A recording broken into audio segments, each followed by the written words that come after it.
line that we are meeting. Let's have a roll call, please. Commissioner Mackey? Commissioner Mackey.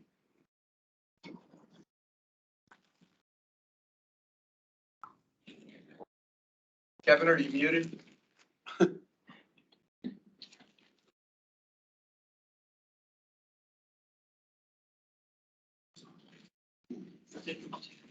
Is he on there? I don't see him listed. There he is. I don't believe he's on.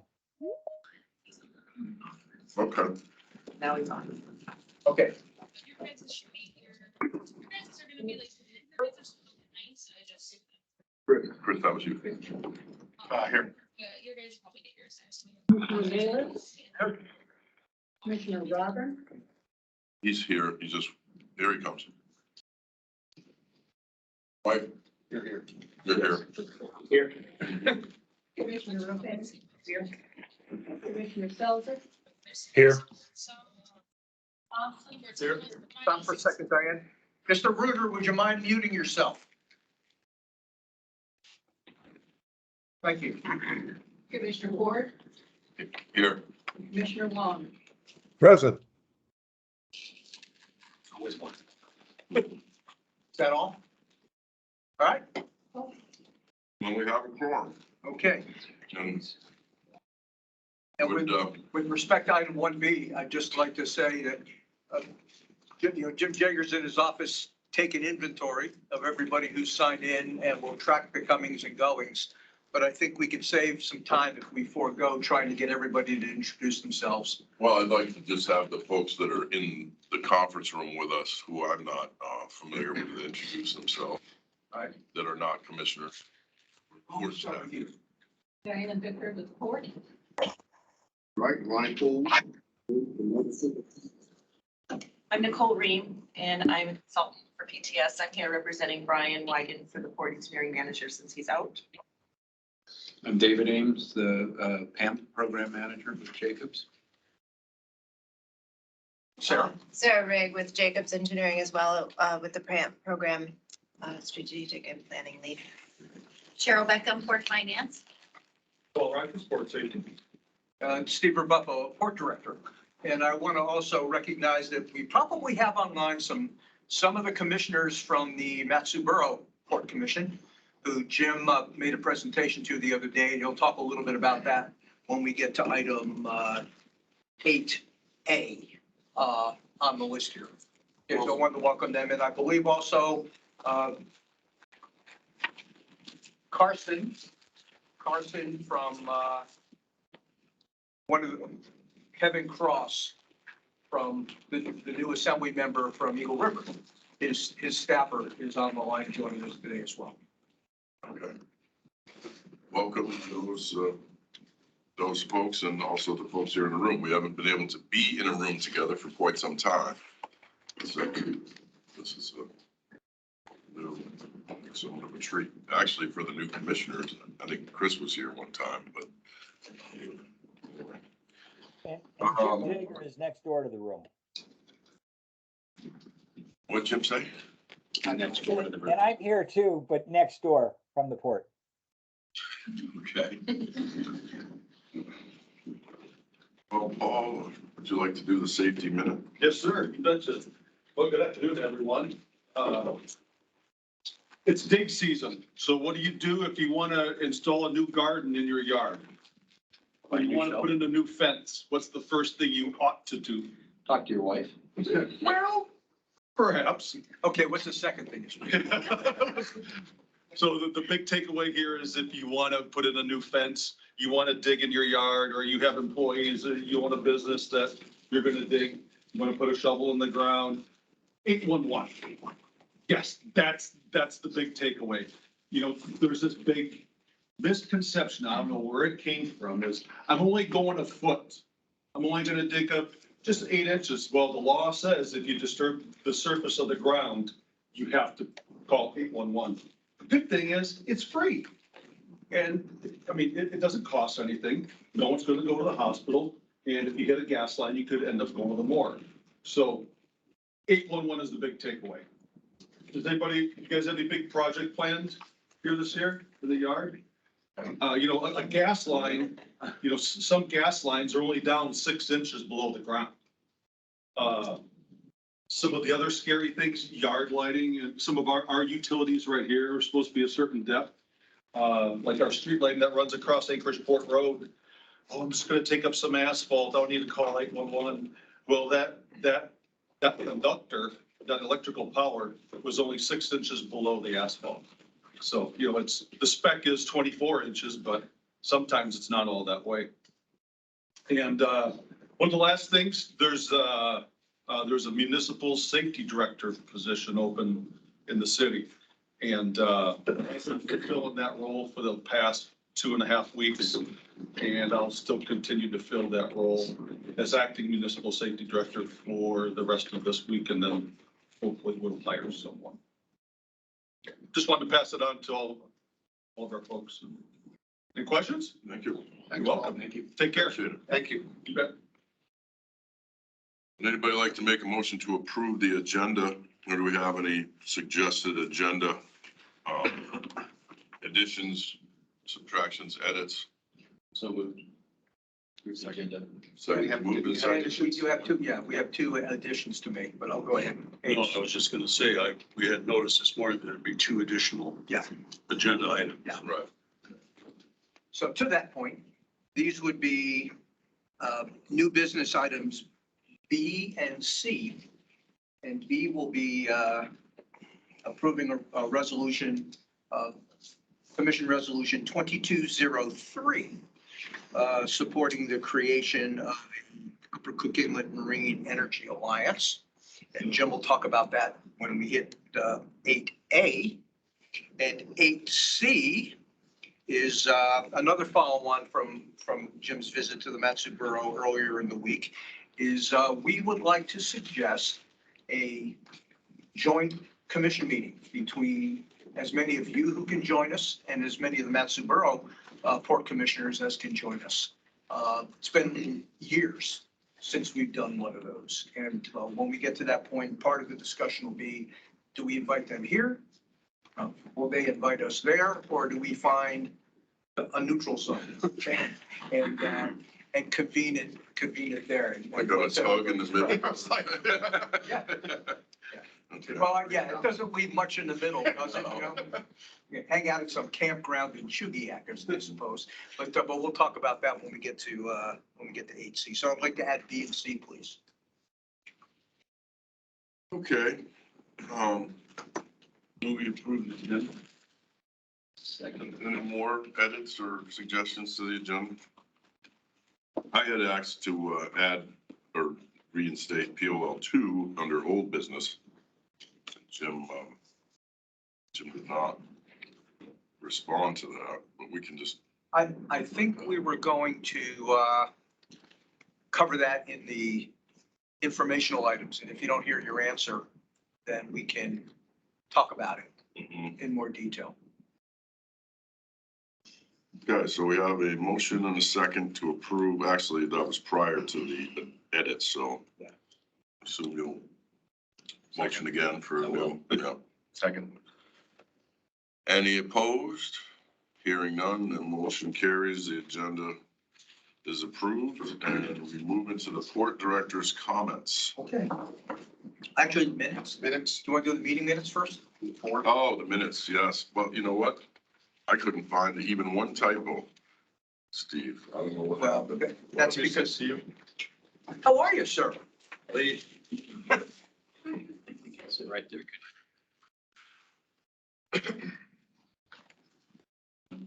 Let's get Kevin, we need Kevin's little card. This one, I'll take that one. If you have an agenda, is there one there? There's one there. Yeah. And we just let the record show that Commissioner Kevin Mackey joined us. Yep. I've hired backup. That's why. Ah, Hired backup. okay. Yeah, no, I couldn't find, except for the fact that it says that I was absent, but I was actually and- online, that's And we all. rectified, I think if it's not in the It's not copy we have, rectified in these minutes that are, that I was supplied earlier, but it probably is. it will be, Actually, these it'll are be the same corrected in what goes submitted into the I record. did find- Okay, that's I right. found one typo. You found one? I found one. Where? Top of the second page, discuss on several was held, so it's, I think that's supposed to be discussion. First, yeah. Discuss on. Yes, okay, sure, we'll put that. I'll make that correction too. Discussion. Was it discussion? Discussion. All right, Second. so we will have to delay perfection another 2 months. Sorry. It's like an English teacher, always leave something there for somebody. There you go. With that correction noted, I would entertain a motion to approve the meeting minutes from February 22nd, 2022. So moved. Second. Moved and seconded. Any opposed? Hearing none. Minutes are approved. Now we can move to the board. All right, thank you. I've only got one topic I want to discuss and then leave the rest of the time up to the staff to get you updated. We advertised for the vacancy created when Sharon retired. The way the process works, because that is an appointed executive position, is while it's a person who's going to work down here at the port and fall under the port staff, it is they serve at the pleasure of the mayor. And whenever you're hiring into an appointed position, you know, the mayor gets a vote. I can't just hire and fill the space all by myself. So there were a couple of applicants that were worth sending the names up to the mayor for the mayor to consider, and those interviews were held. So now we are waiting to hear if one of those two people is going to get hired or who's got a better idea. So we're in that period right now of standing by to see what the mayor's decision is. Everybody appreciates the fact that that's a pretty important position that needs filling, even though what their job responsibilities are have changed. It's a level of effort that the port staff is obliged to provide to the program that we're kind of doing a pickup game on right now, quite frankly. I mean, I am filling that position, drawing upon all my engineering expertise. And those of you that have been around a while know where the line's drawn on that. So we need to get that position filled pretty soon, and they appreciate that. So I'm hoping we'll get an answer here shortly. So are they interviewing assistant port directors that are engineers or? There is no more deputy port director. We eliminated that position to create the PAMP director. Right. And Sharon conveniently had the wherewithal and the skill sets to jump right in and do both. So there is no more deputy port director position on the books for the port. And there's a long story behind that. So I remember it, but Share the rest of that looking with you. forward, I mean, once Yeah. the port is modernized, what would this person be doing? If I'm around that long, yeah, my recommendation would be just eliminate it and get rid of the payroll because it's no longer required. This port is not so busy that you need two people to run it, quite frankly. And there was a reason why that position was created 16 years ago, 18 years ago, that you can debate the wisdom on in the first place. But going forward, once the job is done, there's no requirement for that anymore. And that's a pretty high paying position. So eliminating that payroll would be a smart business call to make. Do we have jurisdiction over that? Do we make decisions about that or No. recommendations or I'm sorry? do we have anything to do with that? No, you don't. Not really, it's just informational. Yeah. Any questions for Steve on that? Is that the only thing you want to talk about? That's the only thing I personally want to talk about at this stage of the game. You do give me a do-over at the end. So if something comes up, Right, I'll right, add and I'm it. sure Jim's gonna cover the other things. Okay, and with that, moving on to informational items, operations and maintenance, Ronnie Poole. All right. Hope everybody enjoyed their lunch. It was pretty good, huh? Very good. And so now, I've been here like 3 months, learned a lot. from all these guys in the room, and I appreciate that, and working with Nicole and David, et cetera. What I've done with the team is we got new Yokohama vendors coming in, you know, for the cruise ship and military folks. We had some old ones that was pretty beat down, looked like they were older than me. So taking on water, et cetera. So we got something that's going to be very beneficial for the years to come. The guys did an awesome job this winter with snow removal. It's like every day, you know, it's just constantly was coming down, and I know you guys probably understood that from where you live at or with your business. Now we're in the spring cleanup, so now we got to beautify the port again. So now we're flushing the roads, watering, et cetera. With that, dredging has already started a couple weeks back, and they're really going to accelerate things starting May 1st. And I believe somebody had a question about POL number 2. They're going to start dredging with PPM starting on to get the equipment here on the 27th. Dredging will start on the 29th and continue on to May 13th. And so other than that, we've been having tugs, barges, everybody coming into the POLs. Cement ship is here. We got some shifting and everything to do. Ron, I think you're bringing the next tanker in. So you know about that deal and moving tankers with COVID, et cetera. So we're making that work, and port call is really helping me out with that. USS Anchorage will be coming in on June 7th. I'm hoping not stepping on your territory, Steve, on that. Nope, go right ahead. June 7th through the 11th. And I've also already contacted APD and all the users around here about that arrival. And then we're going to be assessing new fencing going around near Marathon Ocean Dock Road Terminal. So we're assessing that and waiting for some of the ice stuff to melt before we move on with that. Other than that, it's just business as usual. Thank you for your time. Anybody have any questions for Ronnie? I do. Ronnie, as you know, I talk to users before I go to these commission meetings and kind of try and understand some of the questions. One of them specifically for you was is there a plan for when you have scheduled the annual testing for the cargo lines? And could that be put into port call so people can schedule that? I will have to get back to this. Of course, yeah. Yeah, I'll have to get back on that. Perfect, thank you. I guess so. Under modernization, we can discuss the PCT, but do you have any ETF for the PCT at this time? Any ideas about where we're gonna?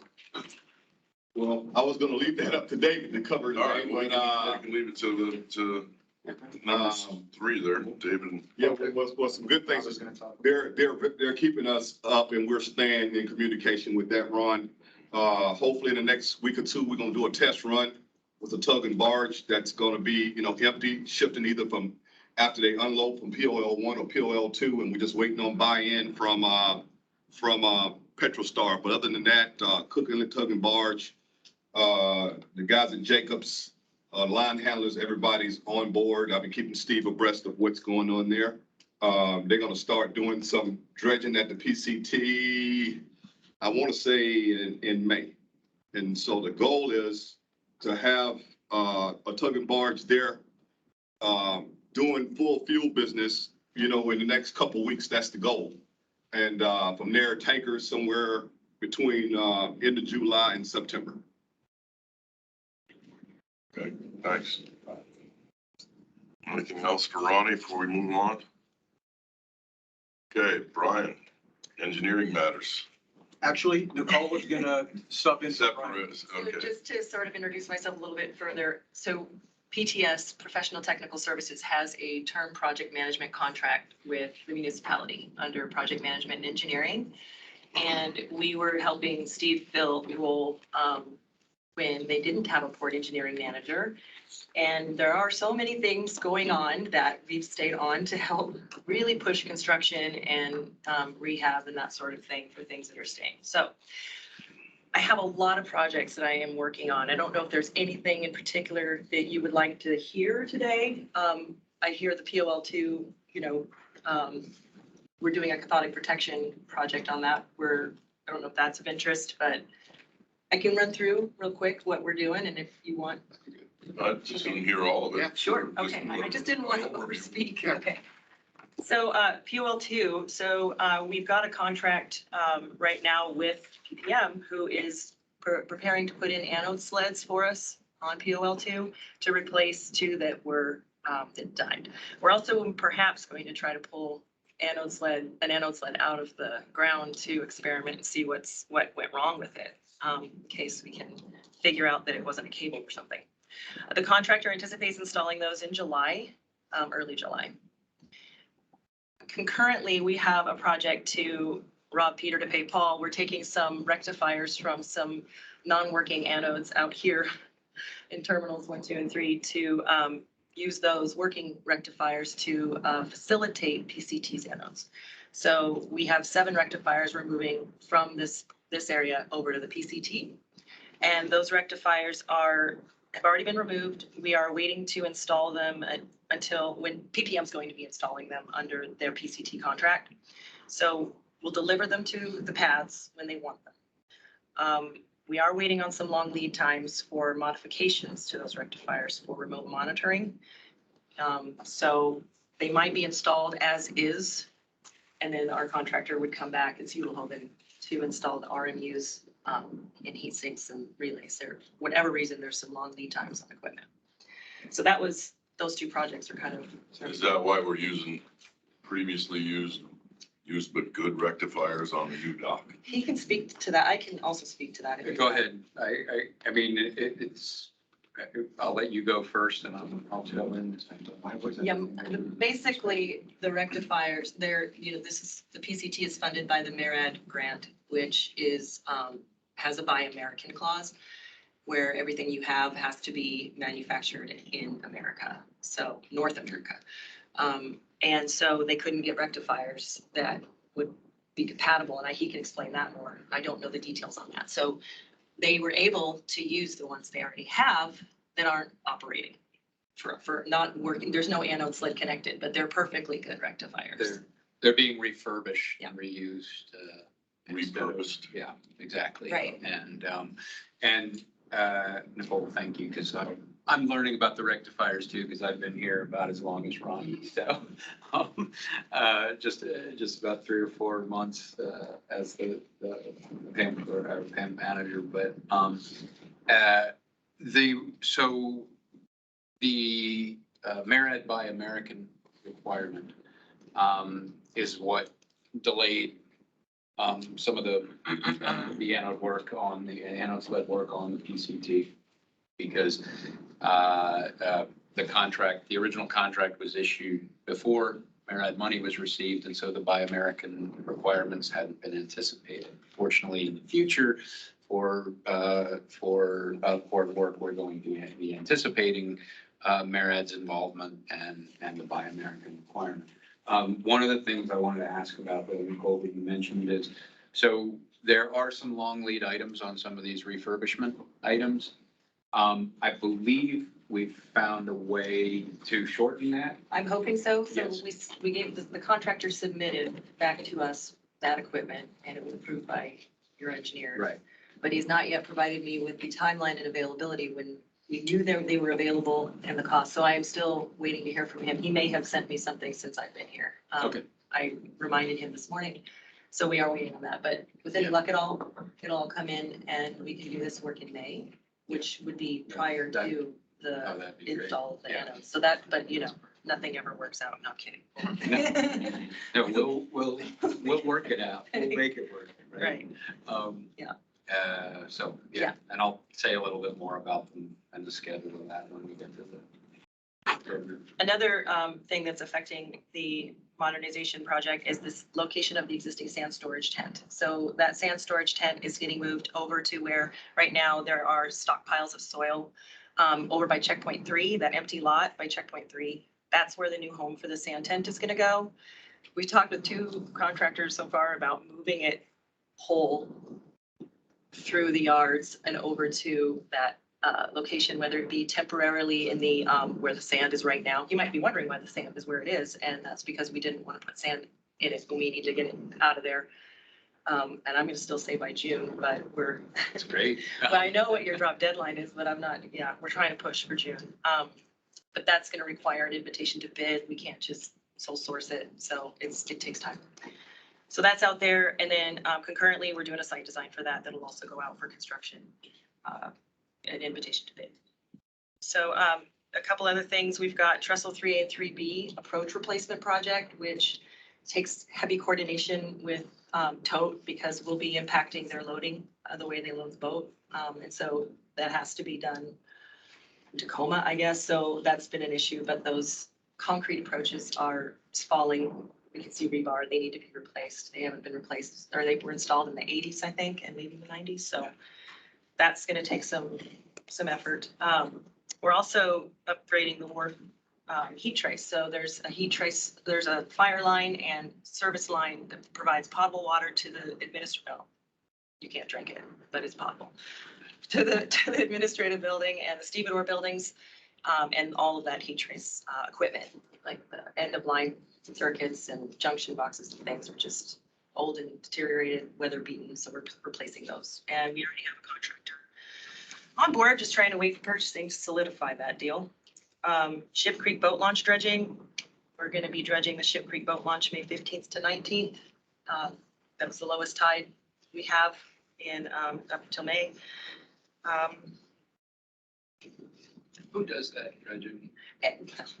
Funny you should ask. No, I won't tell you the sort of details, but we ended up going through a term contractor through the municipality to do it this year. Historically, and Steve can speak to this, maintenance did this work. Gentlemen that did this work retired, new people need to be trained. And so we were trying to get a term contract for like a 3-year contract this year. It didn't quite work out. So we got JTA going out there through Roger Hickle, under their term contract. And they do it from land, or is it, Yes. or is there a floating? Is there a No, floating? from land, they have to do it from land, and they push it out and do this like about 150 feet away from the dock. It's not pretty. It's fun to watch if you're around. Watch it. May 15th. Watch away. Yeah, it's not, it's an ugly job. Washes back. Yes, When do you expect that to happen? May 5th, the low tide, which we get a -3, is May 15th to 19th. So it has to occur then or in June, which we don't want to do because I think The challenge every year with dredging the Ship Creek small boat launch is the set netters who have their fishing schedule, who are, for all intents and purposes, the sole users of the damn place, which is another 4.5-hour conversation we can all have at a different time.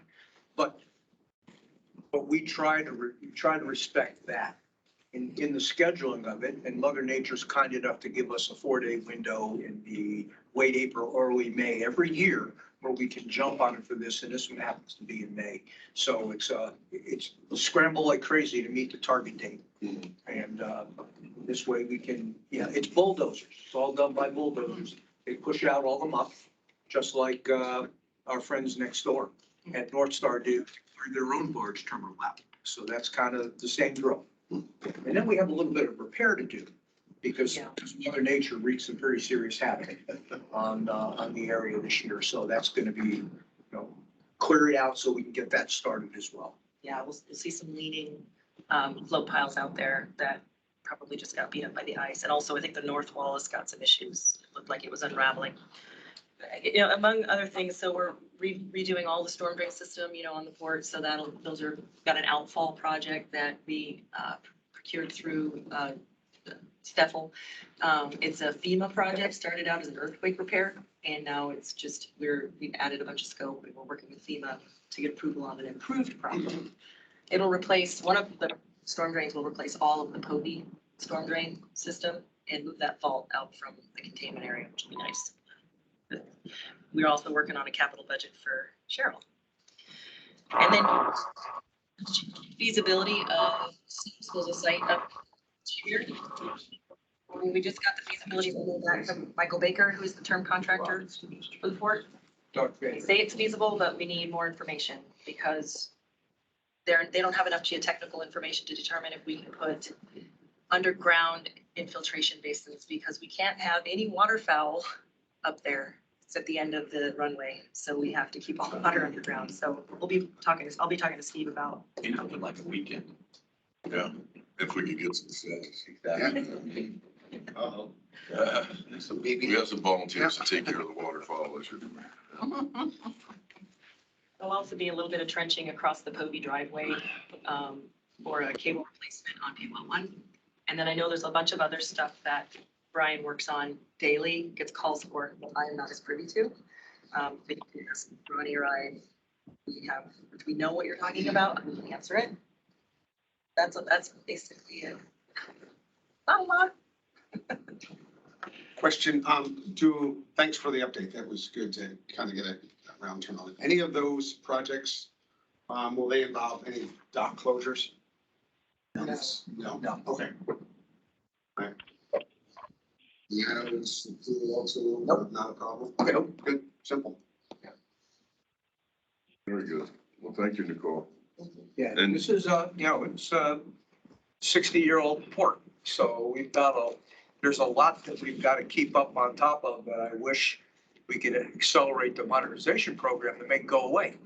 But in the meantime, we've got to keep the doors open for business. So it's usually a surprise when people hear how much engineering related maintenance and repair has to be done every year. And that's before storm drains start collapsing on us. Right. And big sinkholes happen around. So this is just what we can kind of lay eyes and hands on. That's my ongoing conversation with Cheryl is maintenance and repair, Yeah. holding money in that pot is where, because we know what this cost. Yeah. And, we have to, I believe, we have to be putting money into somewhere that I know people are looking into for me of how we can do that legally, but there should be money that's constantly put into that because it's a huge draw. And I just don't want to hand this over to someone in the future as we got handed this and say, good luck. Well, fortunately, we've done a pretty good job of budgeting very well for this on an annual basis, and we haven't had to go to the assembly for, we're running out of money. Can you pull from the city coffers to keep the port from falling in the water? We've been pretty good about staying on top of that. So, Well, you get all those launch fees from the boat launch, right? yeah. After they push it all out. Right, after it's good. Mike, We take care of the water. you had a question? Do we have anything to do with maintenance? Do we approve budgets for maintenance? Do we have anything to do The with assembly does. projects? The assembly does. I mean, the port commission, do we? All you're ever doing really, Mike, is recommend the tariff to the commission, to the assessor. I just was wondering, I'm trying to understand But that. that's part of the budget, right? And the budget has to be funded by the tariff. So, I mean, indirectly, it's important that we know about this. Yeah. I suppose Paul and I have more of an Yeah. interest as. We don't vote on this, we don't recommend, we Yeah. don't, okay. Just trying to be clear about Mhm. my purpose. Dave, Thank you. I guess first, before I start, to Steve's original point about finding a replacement for Sharon, we obviously, Sharon left a couple of months ago, and I just want to thank from a program perspective, not having Sharon's position filled has been difficult, but I really do appreciate for you, Steve, you, Cheryl, you, Ronnie, you, Nicole, and Brian, because all of this team is basically filling that position with Sharon, and some of the examples that I go through of what we've had to do over the last couple of months to get things moving, or keep things moving. It couldn't have been done without this group. So, we're, hopefully we'll have the position filled, but I did want to make it clear how much work has been done by the port to fill that position as a group. And I should mention Jim as well, who's working with the grant applications. But in terms of moving forward on construction, I guess we'll start with PCT. There are 4 things left to be done, 4 general things left to be done at the PCT before final completion.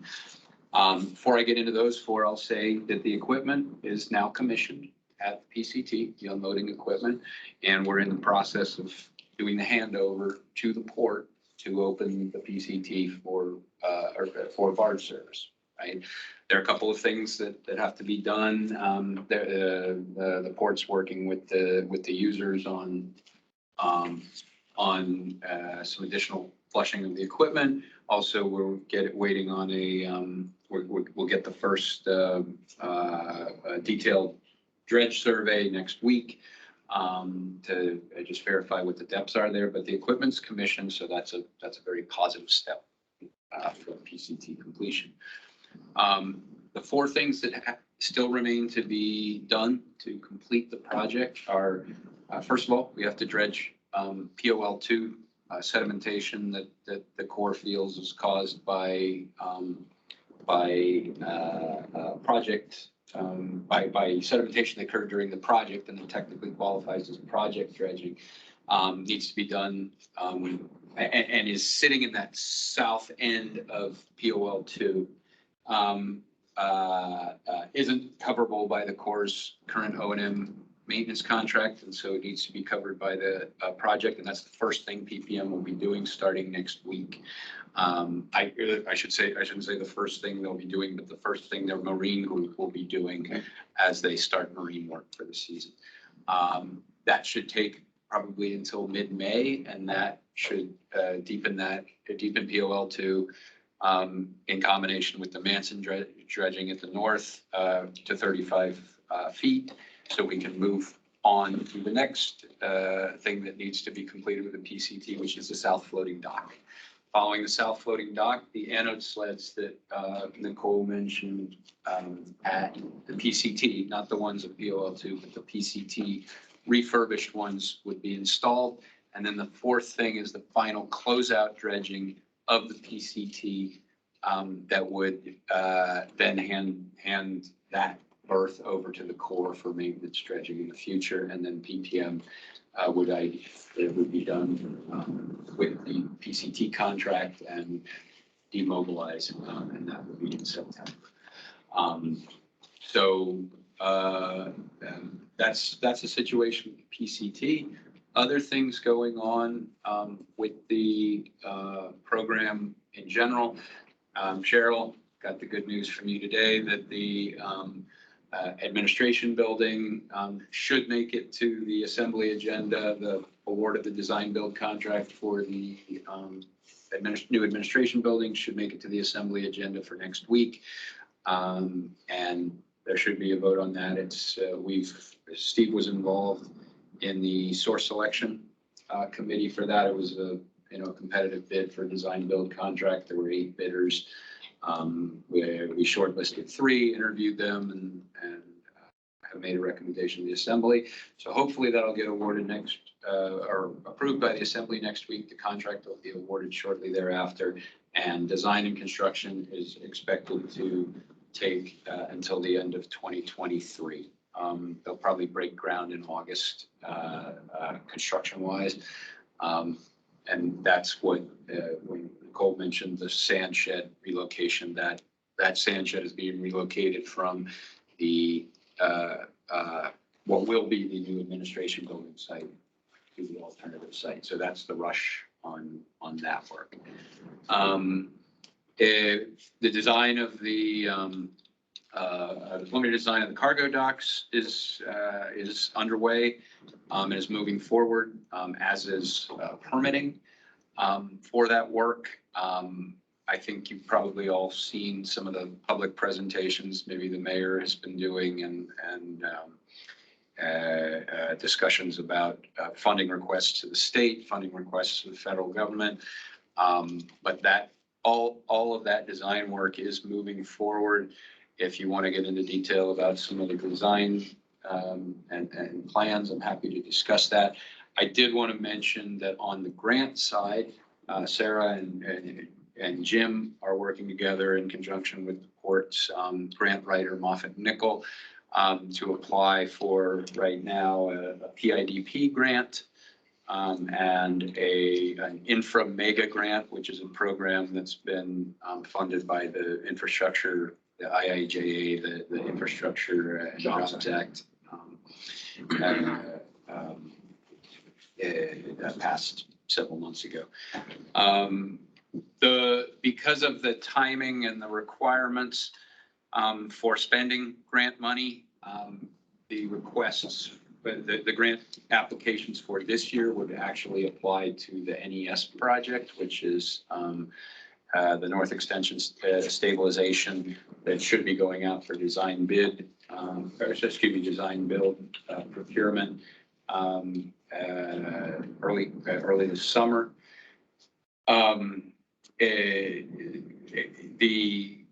But in future years, presumably there'll be another cycle of grant requests for future years where we'd be asking for money directly related with carbon funds.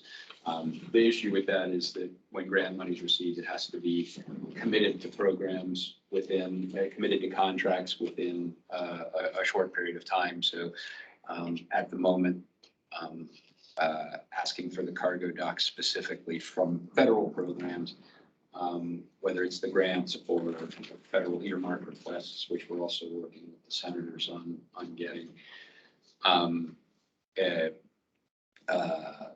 have to be committed quickly. And so we can't ask too far in advance for the cargo docks funding.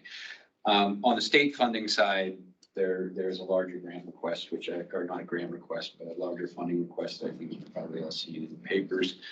And just so you're aware, all of that, we're working with the City Hall on that.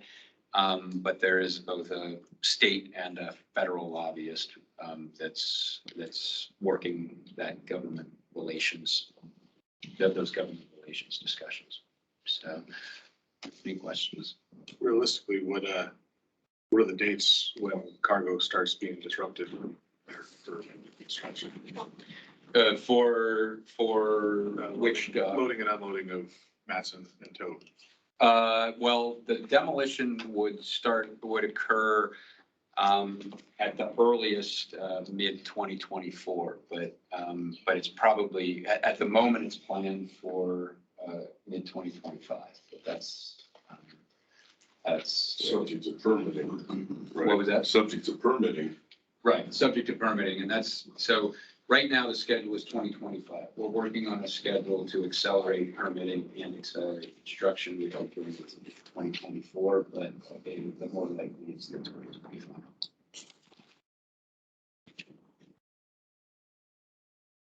But the plan is, though it will get disrupted, the plan is to not disrupt, not reduce capacity.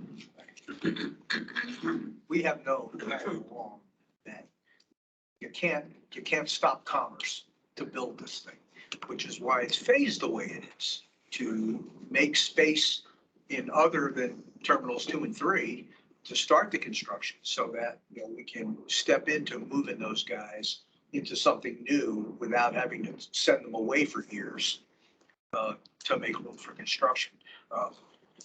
As elegant as you'd like to think it's going to be, there's going to be all kinds of exciting conversations that we're going to have when we get down to doing this for real. Yeah. But it is, so being a longshoreman, the guy who unloads them, there's a lot of knowledge and information that could probably help if we're just asked on how to make it easier and transition a whole lot. Yeah, and by the way,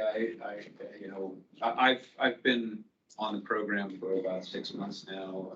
Became a manager program about 4 months ago. So I'm still getting to know everybody and also understand some of the decisions that have been made in the past. So I would very much welcome the chance to sit with any of you all and discuss the program in detail and get your comments. There's just a lot of guys with a lot of knowledge, a lot more than me. no, your point's well taken, and not only for, how do we leave enough of the old dock around so that you can continue to do that part of the business. But at some point, we're going to have to talk about the backlands over here and how that's got to get laid out. So even the after everything is done, all the real estate transactions and all the real estate reconfigurations that have to take place. I mean, you guys drive it all the time, so we're going to need some advice on what's the best way to lay out the backlands. And our wish list is going to have to be weighed against what actually needs to Well, happen. yeah, But, you know, like, we get it, but it's, So we've just started as part of the design effort for the cargo docks, we've just started an efficiency analysis to actually look at the way cargo is moved within the port and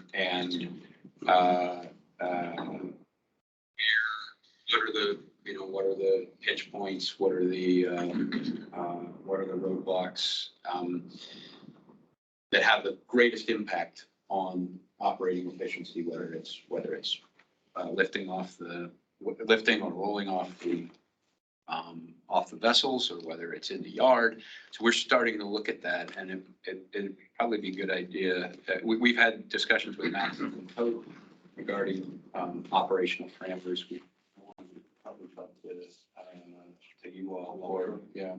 I know we'd appreciate it. Yeah, so forgive me for asking, but what, the organization, who should we be talking? Should I be talking directly to you? Is there a group I should be reaching out to? Just the Anchorage Independent Longshore Union, our business agent is Mike Mitchell.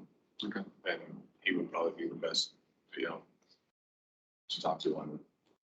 Yeah. And get you people that know most about what your questions are. So, Okay. most of the time I drive under the crane. Right. Delivering containers, so I know a lot about that, but I may not know. Right. So he's saying PPM. I know, I wanna- one time. Real quick, you said the north expansion is gonna be a design build. Yes. Do you have any contractors in mind that you can reach out to for a design build? We issued through the municipality purchasing department a general announcement, just a public announcement, an advance notice Right. of it. We don't have any particular contractors in mind. It's a public bid, but we do know, like, for instance, Hewitt, who worked on this stabilization, the soil stabilization over here, and also did the preliminary design of this, has, we talked to them about it because they were involved in the design. We've also talked to PPM just because they're there on site to understand interest and to understand some of the contract approaches. But one of the reasons for doing the advance notice was to just try to get as many contractors looking at this area as possible, because I think we need to improve the competitiveness as we get into the bigger parts of this project, right? And at the moment, there aren't a lot of marine contractors bidding on everything. So, we want to get the word out to Right. as many as possible. Actually a business rep for the pile drivers. Oh, okay. For the first phase, it was, reservations on how that design goes personally. I was just curious, but yeah, I can put you in touch with people if you have questions about the design. Okay. Builds, different contractors, since I work with all of them. Okay. Dave, a quick question on dredging, just following up. So we're gonna use that clam bucket between the PCT and POL and clean up that area. Obviously, we've had a lot more silting than we've seen. Yes. Is there, and I don't know this answer, that's why I'm asking, is there a plan after that clam bucket's done and we've cleared that out for maintenance? Because I know the Corps only does a certain part. Right. And this area is kind of that gray middle that's needed, Right. but not necessarily maintained. So that could cost some money for the maintenance of it moving forward. So there are two things that we've talked about, and we've really just talked about at a preliminary level. And a lot of it has to do with what the Corps' contract terms are. But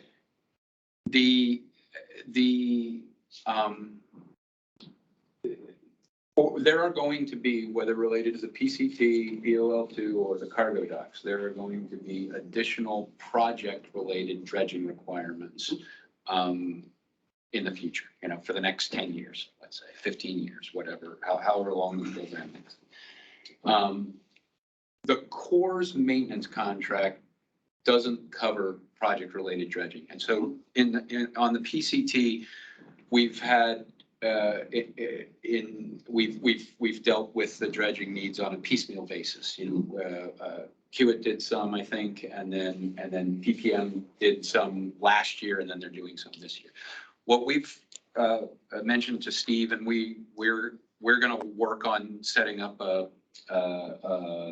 request for proposal for this for the municipality, is to set up a separate long-term maintenance dredging contract that is project related, that specifically addresses, that specifically calls for the clamshell equipment that the Corps doesn't, that the Corps' current maintenance contract doesn't have.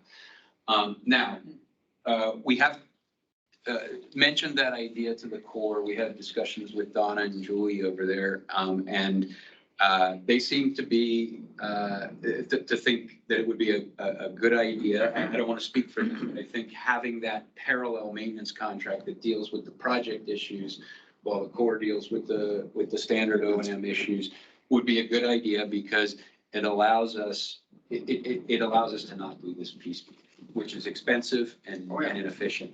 So that is the plan, but we will have to put together that RFP and get that maintenance contract out to bid. And this is something that's going to be in further discussion, but it wouldn't just be, it would be addressing project related issues and some of the other items like POL2, which technically won't be a project after PCT is done, but isn't necessarily covered by the Corps contract. So that is the plan, but it's still in Fair enough. formation. Thank you. Any other questions for Dave before we move on to Cheryl? Anybody online have a question for Dave? Commissioners. Right. Any That's commissioners what I online? was meant to say. Yeah, thank you. And hearing none, Cheryl? Yep. Finance matters? All right, so everyone received in their packet and was posted on the court's website, the financial report as of 3/31. So it's, we have a lot of information on the page, and the page is, print is small, so I'll try to work on that for next time. If there's, we might have to go to 2 pages. So, with that said, everyone can read with much interest the revenue that we've earned already in 2022. We're on track with a total revenue of 31%. So that's always good news. One of the things that I will point out to you is you'll notice under wharfage bulk liquid, and then right immediately under that is a wharfage bulk liquid debt service. So this has been a requested item for quite some time, since we had the tariff that the commission passed for the petroleum and cement difference for debt service. So I was able to accommodate that this year and get that lined out with the difference. So the budget that I separated was the actual difference between the baseline tariff that you approved and the commission rates. So that's what you're going to see in those numbers. So in theory, as we travel through the year, that revenue should add up to what the debt service payment will be at the end of the year. So that is the hope. And from all intents and purposes, it looks like it's probably going to make it. Now, the one thing that you have to remember when you look at your debt service under expenses, you see 2.6 million, right? That also includes, so the only debt service that was increased for the petroleum and cement folks was the $20 million for the PCT. Other debt service, which was $40 million from the old PIEP program line of credit borrowing. So $40 million was the port's portion on the old program. So that it was funded in this most recent revenue bond sale. So that $40 million debt service was attributed to all tariff users and debt service for the port users. So the specific petroleum and cement that we're hoping to see on paper that we recover those costs for was $20 million of revenue bond. So hopefully that was clear for everyone to understand what the delineation is, because you're going to see $2.6 million in your budget for debt service. And that's going to include the 40 million from the previous port program and 20 million is what we're going to see for the PCT, which is the debt service. And those bonds were sold, I mean, not to get too technical. So they had Series A and Series B bonds. Okay, so the PCT, because it was a new asset and we could easily attach about our, ownership and revenue stream. That $20 million was a tax-free bond sale. The $40 million, because it was on an old program that we had no tangible assets that the lenders would attach to, it was a Series B. So the rates were a little bit different. So it's kind of technical banking type of information, but it was a separation. So we're easy.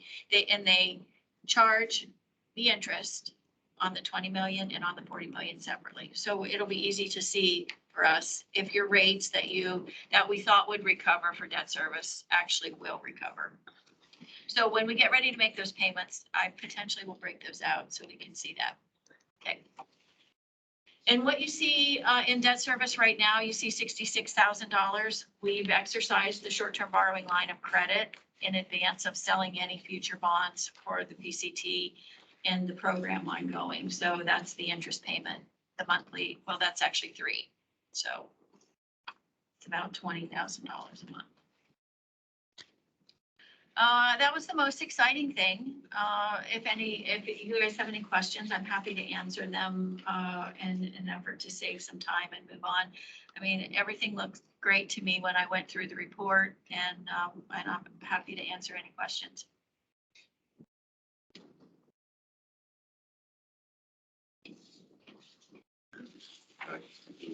Thank you very much. Thanks for the explanation. Sure. Year to date looks like we're gonna be ahead of last year, especially on the petroleum side. Yeah. The budget, when Steve and I put the budget together, we're fairly conservative because, that really is dependent on volume. So, we anticipate that the volume will be flat. We don't really do a 2.5% increase or anything like that because we're not really sure how it's all gonna turn out. So, Better to be conservative. Yeah. Well, thank you, Cheryl. Any questions from commissioners for Cheryl before we move on? Okay, port security, business continuity, and business development. Jim, would you come in here for that? Instead of having to listen to you or talk to the camera up there, could you walk over here for this? He's on the way. He could be walking. Yeah, You don't know. he could be he's coming. Sun on the deck, the weather we're having today. eating what's left of the lunches. Yeah. Steve Rogers here. We got the camera on you. So, pay no attention to them. So we'll say that I think my real title this quarter ought to be, I'm running the bake sale, is trying to earn some money. What have we been doing? Big portion of the quarter has been working on our 2021 FEMA port security grant. We got $1.6 million. We are moving forward. We've got a lot of the planning done for our port surveillance and access control projects that will be upgrading both the microwave radio mesh grid and the access control system. I think we're on schedule to go live probably late summer, early fall of this year. One nice thing, when we get the microwave radio system up and running, it's going to provide a secure means to implement all sorts of new SCADA supervisory control and data acquisition systems. So it could be anything from our port-wide power systems to trailer tracking. There are all sorts of systems, and we'll be able to let users add their pieces into that. So that's fairly exciting. Other stuff that we're doing right now, I'm working with Sarah and Jacobs. We're pursuing a number of federal grants. We're going after our congressionally directed spending. That would be earmarks. That application is actually due this week. We're working on a port infrastructure development program grant. We're working on an InfoMega grant. Those are both PIDP is through MARAD, Inframega is through Department of Transportation. And they're both programmatic spending, that there's more money than usual in those programs because of the infrastructure bill. And it's a fairly complicated set of grant applications because of limitations on what you can spend the money on, when you have to spend it, and lots of rules. We're also waiting for the notice of funding opportunities for next year's, or rather this year's port security grant. We've got the economic development grant system, or grants coming out, and there are a couple of other grants that we're expecting to see these notice of funding opportunities probably within the next 2 months. Another project we're working on is the Muni has some FEMA money left over from, or not left over from, but related to the earthquake response that we're trying to use to build our new emergency access road that will start right there on Roger Grave Road near the security center, go up the hillside and end up at a new gate, emergency access gate that will be next to the AT&T tower on West Bluff Road. The nice thing about that access road is it will be distant, the point you get to it will be distant from the main gate, so that if something happens, car wreck, train incident, whatever, at the main gate right now, our emergency access road is probably taken out of commission also. With the new emergency access road, you'll be able to get to it from several different roads, other areas of the fort. So it will be a really big upgrade. And then the last thing I've been working on is the port power plan and the Upper Creek Inlet Marine Alliance. And I'm going to hold off and we'll talk to that in the presentation here. Any questions? More grants than I've heard you speak of ever. There's a lot going on. There's a lot of money. Yeah, that's good. It's not easy to get money, but there is a lot of money. We were fairly successful. I say we, I mean, we were beneficiaries, but you folks were able to get quite a bit of money for the PCT that we hadn't, planned on. 40 million, right?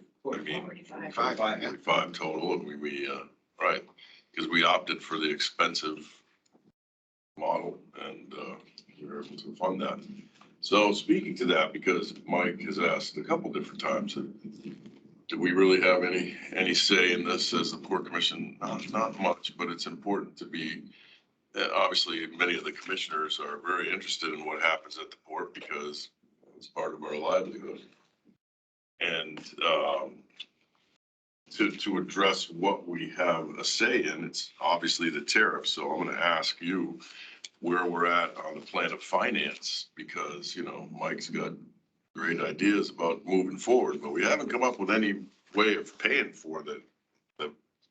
I don't know, I should probably leave that to Steve. Yeah, that should probably be my question. Yeah. Answer. Okay. And where we stand is the CFO, Travis Frisk, the CFO has a plan that he's presented to the mayor.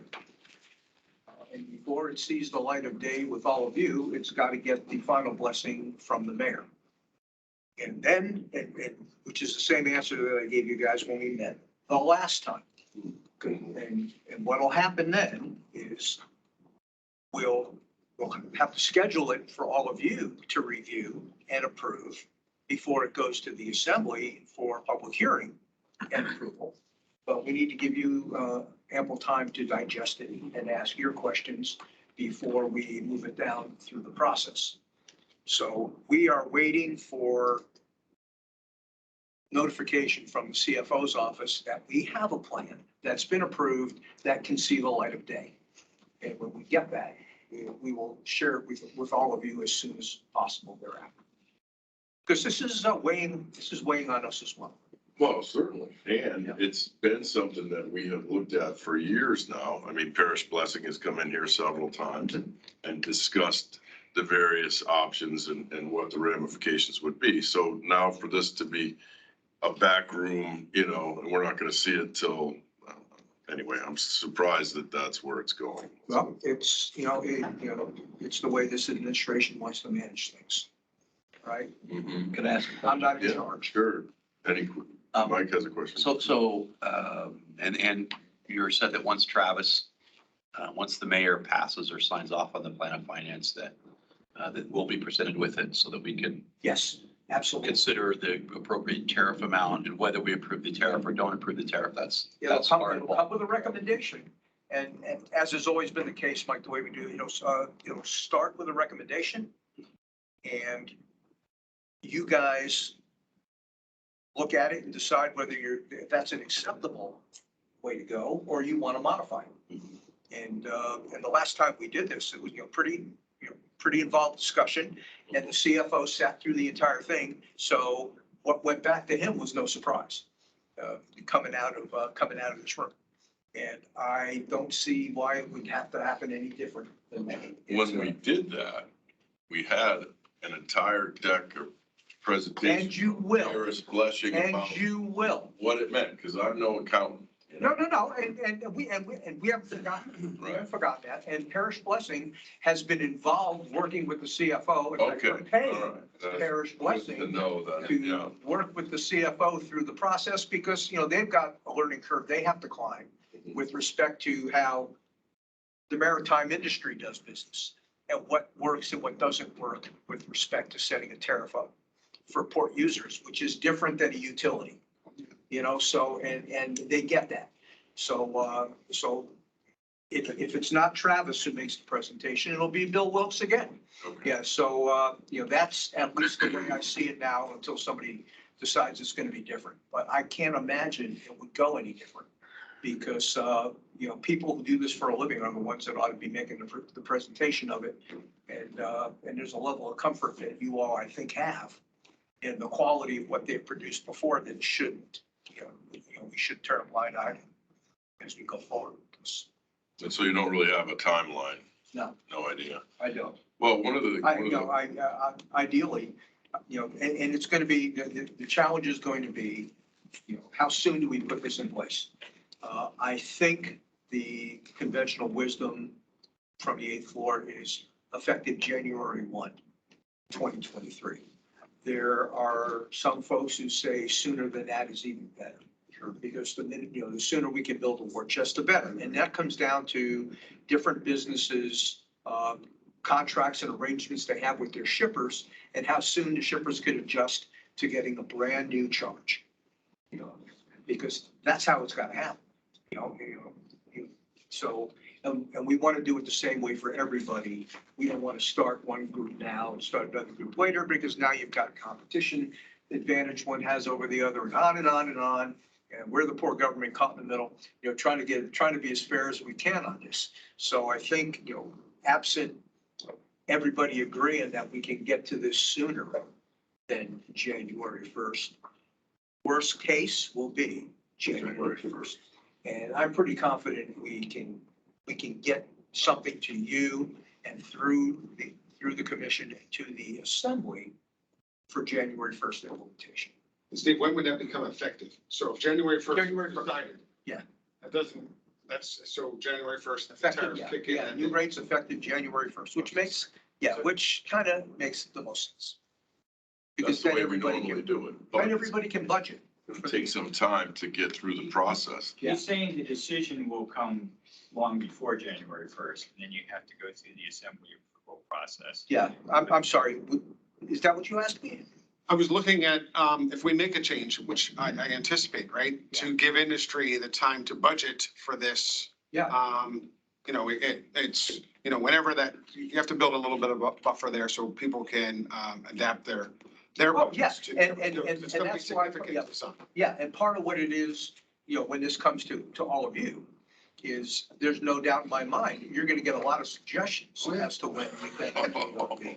And we'll just sit back and shut up, and that can be part of what it is you guys recommend an effective date as part of what goes to the assembly Okay, that's fair. for execution.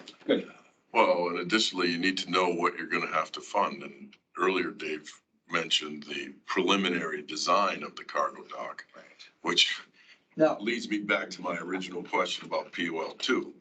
Is POL2 going to remain as it is in this phasing a viable dock in the future? Because that's something that's extremely important to the petroleum industry.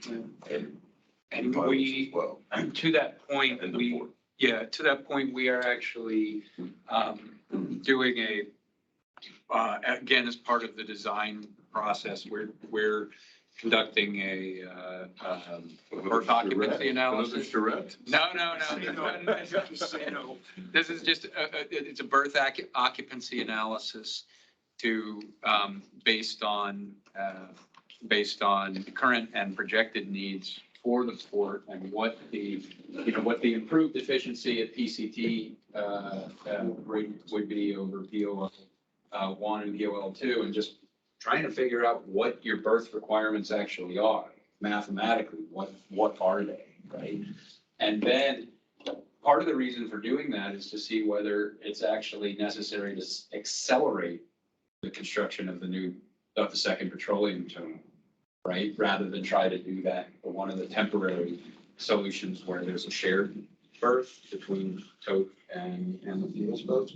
So we are looking at that. We probably have a charrette after, but but to give you the results. No. I get it. Joking aside, we are doing a detailed analysis that I don't think has been done before yet. So, and we'll come to you with what our recommendations are. But it's your position that POL 2 is condemned.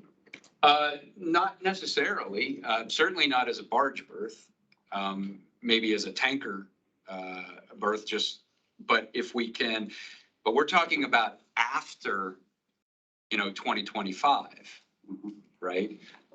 In the short term, you're gonna have POL 2, PCT and POL 1, because POL 1 doesn't actually get demolished until, 2025.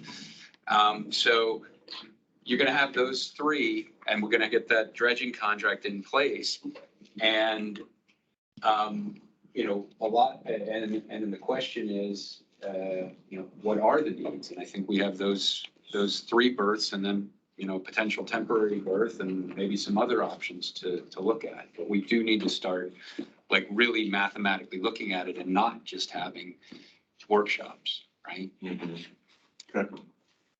One thing, Dave, I would mention, when you're looking at this, I'm sure you are, but I don't want to I assume anything. Sure. When you're looking at dates of availability and how often it's used, you have to look at tides, how many dates a ship can actually get in there. Right. Because that's really limiting. Some months can be, Sure. quite an impact. Perfect. Well, if you're taking, an average of the whole, the cement ship could be there for a week or it could be there for a month. Right. If it rains and snows, right? So when you have a berth that's taken up by the cement ship, you can't depend on it for petroleum. Right.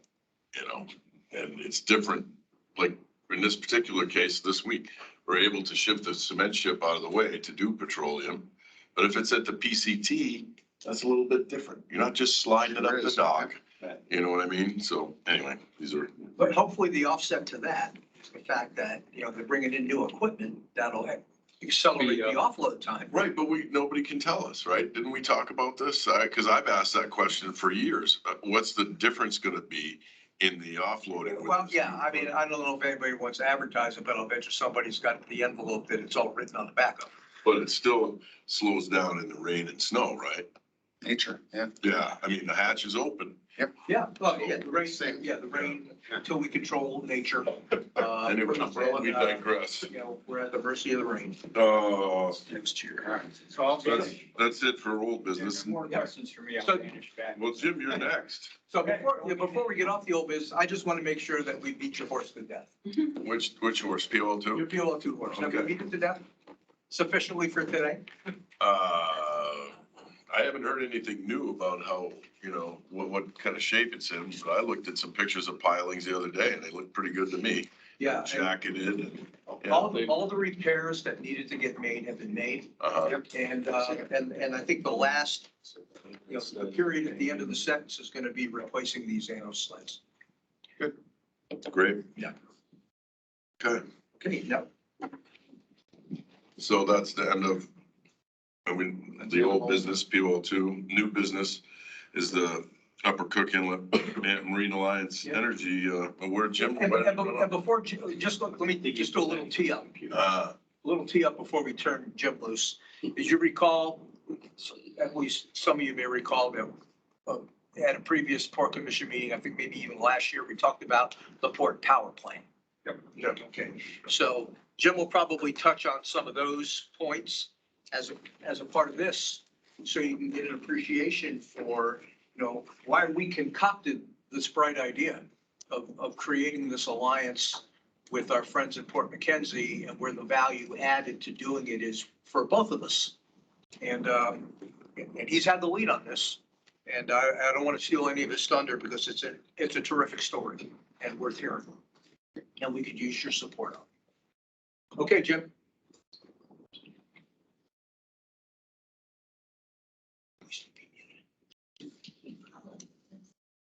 Go, Jim. I hope you're not muted now.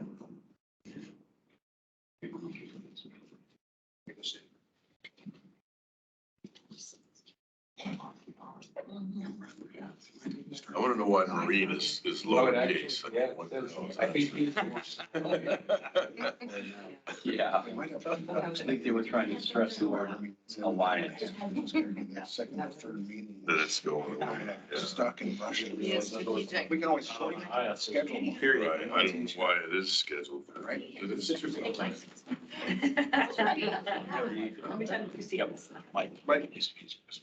Sarah. So Ronnie, this is the first time you've been able to meet in person. In person, Since yeah. I've The little pictures on the computer. My first. It was nice, and of course, I'm late. You made Me it. too. Grand entrance. Yeah. And Sarah, what do you do again? I'm the strategic planning lead, so I'm an engineer and project manager. Oh, for Jake? Jacobs. Oh, one of them. One of them. And what are you? Besides Port Mackenzie? The chair and the pilot, marine pilot, Okay, okay. driving the ships into the dock, kind of thing. Why do you It's think? always kind of the dock. Huh? I built the dock. Yeah, right. So, and, He was complaining about the size of the word marine. right, look at that. Or PLO too. Hey, PLO two is essential. And it's not gonna be good if we go down to the PCT and cargo across the, Why is PLO? petroleum across the cargo dock. Trying to figure out what we have to do with that. That's what I'm trying to, that's why I keep asking that question. I'm like, We have very little to do with the, well, that's not true. When they have a charrette, they ask what the is, pilots to so come. what is a charrette? I'm sorry, you're using, I'm not a port. It's basically, yeah, you probably speak to it better than I can. It's just a meeting of big. So it's a charrette. Yeah. I've never heard that term. I didn't know. It's a use case. They bring the cargo, the users. They don't want to. What do you need? What do you want to see? I'm sorry, I know, why It's just, yeah, it's just a fancy term for a meeting. So I'm just not sure. It's more fancy because we've had like 6 of them over the last 20 plus years. And the dock design has changed so many Yeah, times. but we don't have anything to do with the dock design, right? Yeah. Well, other than approving the tariff. We have to approve the tariff. And we don't really even approve it. We just recommend to the Yes, I assembly. don't, I just am trying to figure out why we're having all of these discussions about things that we have nothing to do. Well, I think Other it's, than they're of interest to everybody in the room, which is great, but Right. I mean, I think if we're gonna conduct Based on business, let's understanding. conduct business and then have a discussion afterwards or have a committee afterwards. We'll get it out of the way by. The numbers that me to approve and recommend without an understanding of what they're doing, I would not feel good about that. Understand. Somebody online, tell me if you can see the slide. Nobody's, we're not. I'm muted. Understood. The slide is not visible. We have a video of the conference room only. Right. This is Commissioner Wong. Thank you, I will. thanks, Garrett. Oh, we didn't have a screen share. I'm gonna. Share the screen, James. But-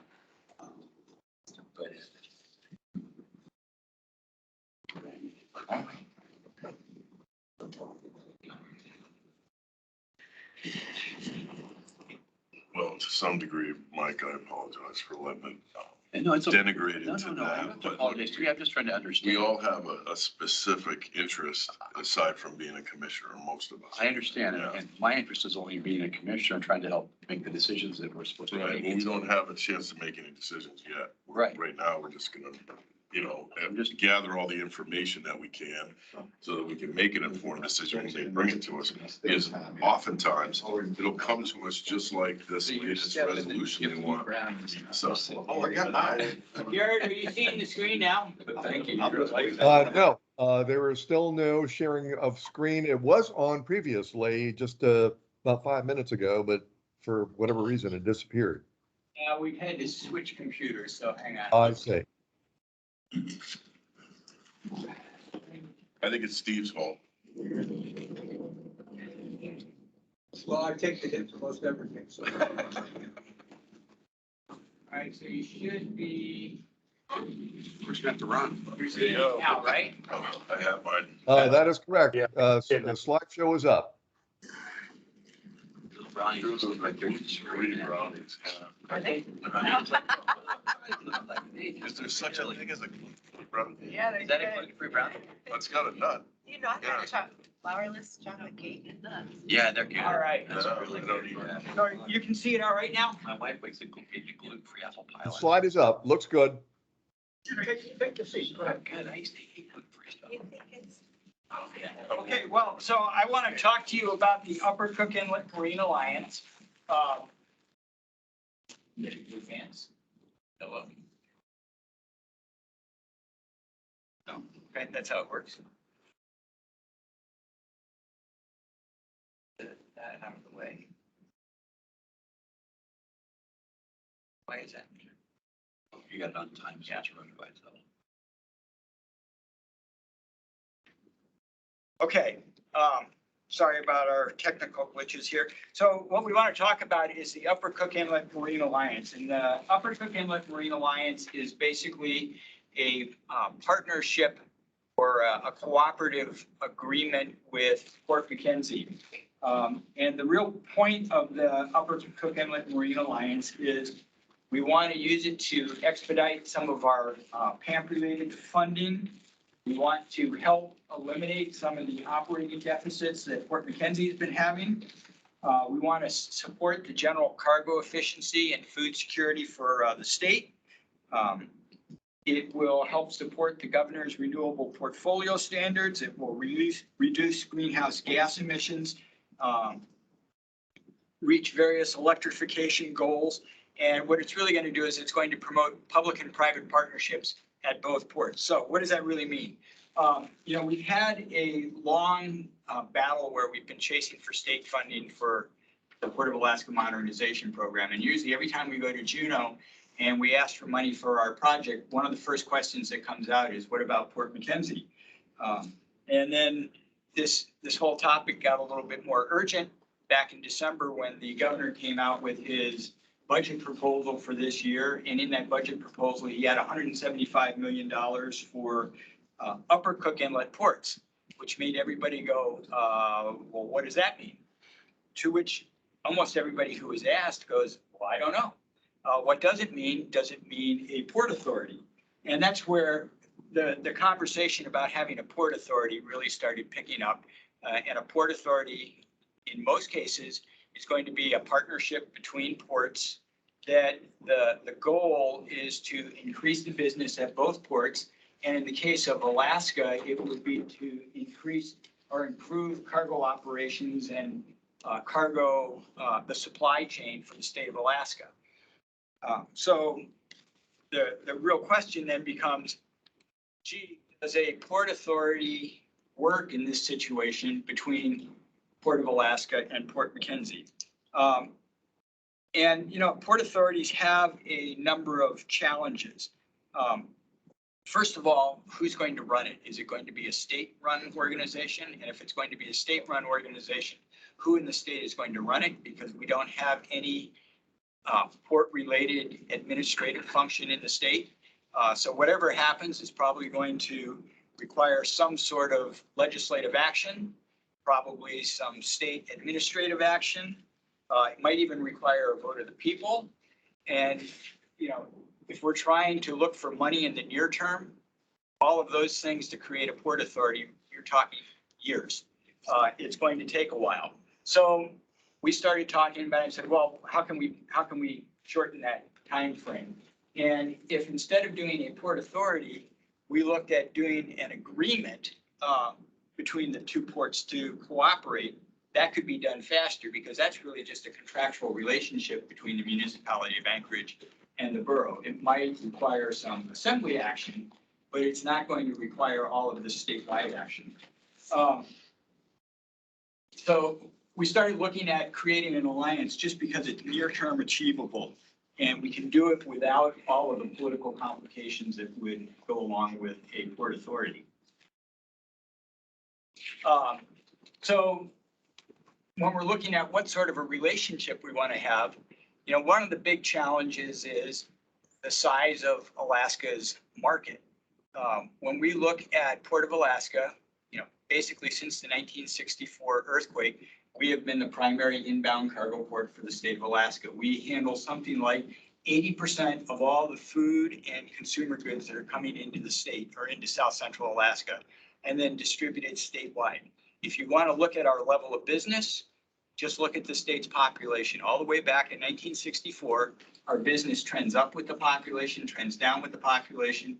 You have little fluctuations, you know, if there's some big project like the Trans-Alaska Pipeline or something like that being built, will vary a little bit, but basically our business level trends perfectly with the state's population. We operate at somewhere in the neighborhood of 35 to 40% operating capacity. If you talk to a port best practices expert, he or she will tell you, you don't need more dock until you've reached 75% capacity. So what that tells us is that Upper Cook Inlet doesn't need any more docks until the state's population doubles. And that's not only docks here in Anchorage, it's anywhere in the market. There's just not a big enough market to economically support more docks. So the notion of turning Port McKenzie into a major cargo port, there's just not enough market to support it. And, you know, there have been arguments that, well, you need it as a redundant facility for earthquakes. Again, we're both Upper Cook Inlet ports. We're physically located a mile away from each other in the same body of water. We're effectively the same port for natural disaster purposes. If one port's going to be taken out by an earthquake, both ports are going to be taken out by an earthquake. So you start going, well, what's the purpose of developing Port McKenzie? How's that going to improve Alaska cargo security, cargo markets? Maybe it won't. So at that point you go, all right, well, if Port McKenzie really, if there's not enough business to support Port McKenzie business, what do you do with it? Well, as I talk, before we talk about what you do with it, we go, all right, what are the risks at Port of Alaska? Because the problem we're having is if we're the only port, if we have a failure here because of a natural disaster, dock failure, whatever, power failure, there are lots of implications. There's going to be a general commerce failure in the state of Alaska in terms of bringing food and goods into the state. There will be national defense failures since we're a commercial strategic seaport that supports the DoD mission. And there's going to be a failure of our disaster recovery capability here in the state.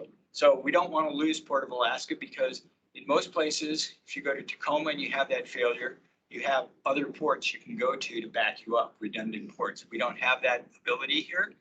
And if Port McKenzie is not going to be a major cargo port, what do?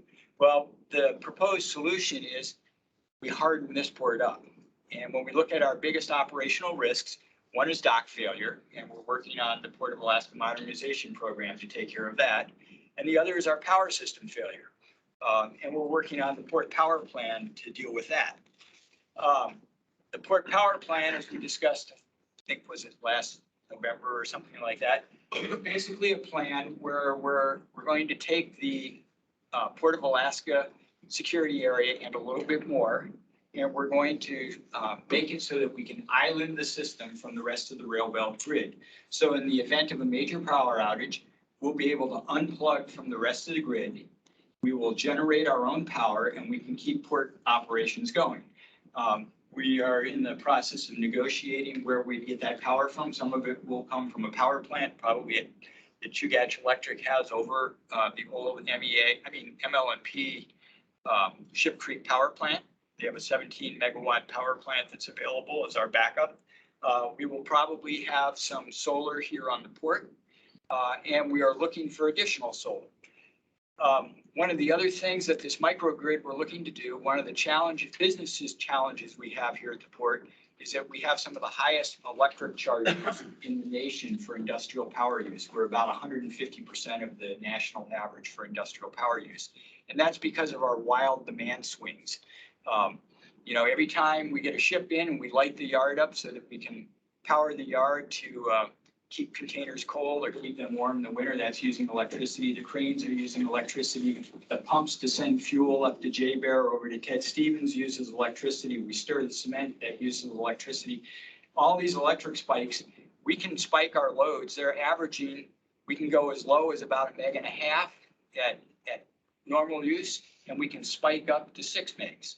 And because of that, we have these huge fluctuations in our power use, which causes huge demand charges, which significantly raised our cost of power. So part of the microgrid is we want to bring in a battery, and we want to bring in some power use management systems that will let us level out our loads and reduce our cost of power. So it's not that we'll be using less power, but we'll be using it in a nice levelized load that's a lot cheaper to buy. As we're moving forward with the port power plan, one of the big challenges is where can we get more renewable power to bring into the system? So our port power plan in general, it is being supported by a number of federal initiatives right now that are looking to reduce carbon footprints. They're looking for general electrification, more flexibility for modern systems, like electric vehicles and that sort of thing. So our port power plan is going to support all that, but we still need to come up with a solution for providing more power. Enter Port McKenzie. So as we're going, well, how do we partner up with Port McKenzie, and what does Port McKenzie have that Port of Alaska can work with them to improve cargo services for the state of Alaska? If you look, Port McKenzie's been open for 20 years. They have minimum investment. They have a lot of land. They have limited cargo handling infrastructure, things like rail connections and improved roads or cranes. They're way far away from where the workforce lives. They have, as I said, limited intermodal connectivity, and they've got really fast currents that make it a challenging place to operate if you're a marine pilot. I'll let you talk about that later. So you can look at that as a problem, or you can look at that as a benefit. I think we can look at some of those resources as actually being a benefit, because some of those resources like the tides offer outstanding power generation opportunities. They also have lots of land, which offers an outstanding solar area, development area. They also have a fair amount of installed infrastructure that could be very supportive. And you may remember up until a few years ago, the main power plant for South Central Alaska was on the west side of the Inlet at the Beluga Power Plant. They have 3 power lines running north from that power plant to Port McKenzie. 2 of them go from Port McKenzie underwater, 1 down to Point Warrensoff, 1 up to Fossil Creek just north of Anchorage. So they're coming over to Anchorage, and a 3rd line runs around the north end of Kinnigarn and back down to Anchorage. So we have 3 different power connections from Port McKenzie area over to Anchorage already existing. So what that means is if we turn them into a power hub, we don't even have to invest a lot of money in infrastructure. We'll have to do some controls and switches, but the basic wires already exist, and Chugach owns them. Chugach is also very interested, and MEA is interested in participating and purchasing new power from renewable sources. So what we're talking about doing with the Upper Cook Inlet Marine Alliance is basically entering into a contractual deal so that we can use, or we can develop some of the energy resources, the renewable energy resources at Port McKenzie. And we would be basically their first customer, for off-taking power.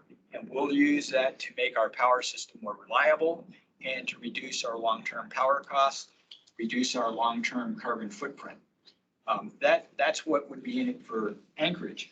What would be in it for Port McKenzie is suddenly they have paying users over at their facility who are leasing land for their power operations, who are paying property taxes for whatever they're developing, just like our users, lease land from Port of Alaska to Totes and Matsons and Marathons of the world, and they pay taxes on the infrastructure that they develop at the port. So Port McKenzie would be doing that same thing. Port McKenzie is also really well positioned to be the energy collection point for a number of renewable energy projects that are being considered or in early stages of development on the west side of Cook Inlet. The biggest one would be geothermal. There are several geothermal projects being investigated right now. Those same beluga lines can bring the power right up to Port McKenzie for distribution or use through their system. We've actually, as soon as we started talking about this, the interest in it has, I think it's fair to say, just exploded. Back in December, we had a company called Ocean Renewable Power, and I'll actually name them because they have the FERC permit for doing tidal generation in Upper Cook Inlet. And they have, since December, entered into a memorandum of understanding with Port McKenzie to start working on a demonstration tidal project that the power that they'll generate will actually be used to run the cathodic protection system at Port McKenzie. So it will actually reduce some of their operating costs in the short term, but just as a proof of concept for tidal generation. Their notion is that the tidal generation capacity in Upper Cook Inlet, it's a gigawatt scale project. It's probably the biggest or potentially the biggest tidal resource in North America and possibly the world, according to Ocean Renewable Power Corporation. So that could be a huge source of power. We've been talking to two different solar companies that are both saying they could have a 100 megawatt solar project generating electrons within 3 years. And there are other projects that are lining up. We've also talked to a number of secondary users. So if Port of Alaska is potentially the first power customer, there are secondary customers that are already lining up. There are data services companies, think data farms, that would love to have renewable power because data farms are huge power users. In fact, they use so much power that when you talk about the size of a data farm, you don't talk about it in processing capacity, you talk about it in megawatts. So they'll tell you, oh yeah, we're building a 6 megawatt farm. And so we already are in discussions with data companies that have approached us, both in terms for our Port of Alaska project and for Port McKenzie, the Upper Cook Inlet Marine Alliance. And we've got the Department of Energy all set up to start doing some business feasibility studies for a number of secondary industries that would love to use renewable power being generated in Upper Cook Inlet. Everything from green cement to green cement is low carbon cement, low carbon emission cement. If you look at construction projects, one of the highest carbon footprint items in most construction projects is the cement. Cement is a very huge carbon footprint. There is a product called green cement that's basically a relatively low carbon cement. We believe that we have the materials to manufacture it here in Upper Cook Inlet. What you need is a lot of power, and you want green power because you want to minimize your carbon footprint. And under the Biden administration, pretty much every construction grant out there, one of the questions they ask is some variation of how will this project impact carbon footprint? And if you can say you're using green cement, you get lots of points toward getting your proposal. So the expectation is there's going to be a big increase in the demand for green cement. So that's one of the things that the Department of Energy wants to study to see if we can cost effectively manufacture green cement up here. There's data farms, so the trick with renewable power is you can only use so much power locally. And at some point you want to start exporting it. Well, with oil, you export it by pouring it into a tanker and taking it someplace, right? How do you do that with electricity? Well, with electricity, what you do is you use the electricity to manufacture some product or provide some service that you can export. Things like data services, green cement, and probably the most promising one is going to be what are called e-fuels. And by e-fuels, think hydrogen, ammonia, methanol. Those are the three e-fuels that are sort of poised to, especially in transportation markets, aviation and marine, to move in and start replacing fossil fuels. And guess what? Upper Cook Inlet is not only the home port of Alaska, it's also the home of Ted Stevens International Airport, fourth busiest cargo airport on the planet. Why are they busy? Because they're a fuel stop. What a great place to manufacture, for instance, hydrogen. If the aviation industry is within 10 years of switching toward a hydrogen regime. So DOE is basically setting up and ready to start these studies within weeks. We're actually meeting with them tomorrow, right? About setting up some of these studies. So where we are now is we have basically written a memorandum of understanding with the Port McKenzie folks. We have quoted and passed both sides' attorneys. I presented it to the Port McKenzie board or commission on Monday. I'm telling you about it now. It's really just a cooperative agreement with no requirements in terms of, financial requirements or expectations. It's saying we're working together to develop this. And the idea is that as we develop a business plan and as we have this alliance that's drawing businesses and private entities into the discussion, we will then probably move into developing some sort of a, I guess you would call it a muni borough corporation, not unlike the Anchorage Community Development Corporation. Do we have any expertise in that here? I don't know. I might know somebody. But basically what it is it's a muni owned, or in this case, a muni and borough owned corporation that has the contracting ability to go out and make the deals. It could be the recipient of grant funds, and then it could take private monies that are used for development to use them as the matching money for grants. It gives you a lot of flexibility and speed that just working through the borough and muni assemblies takes away from you. So my expectation is at some point, this will move into some variation of ACDC, and we will move forward. But that's a discussion to have later. Right now, we're basically asking this commission to support the notion of the two ports entering into this agreement. And what our hope is for port financing, if we're doing enough business or helping to generate enough business over at Port McKenzie, that we can stop the what about Port McKenzie question every time we go to Juneau and start talking about funding our project. That's our real goal. Questions? Do we need a motion to have a discussion about this since it's being proposed? Should we have a motion on the floor first? So that we Well, can certainly, discuss the if approval. first, if anybody has any questions for Jim about his presentation, and then we can address the resolution idea subsequently. Anybody online have any questions for Jim? Yeah, Commissioner Wong has a question. Go ahead, Garrett. Jim, what is the Mamanuska port get out of an alliance with us? Well, a number of things. The first thing I think is that by having these two entities together, the whole project development, we're giving them an initial power customer. So that's going to encourage private entities to come in, individual or independent power producers to come in and start investing in their power production plants, for instance, their solar plant, because they'll know they'll have an off-taker besides the utility. They'll actually have multiple off-takers with the utility. What comes farther down is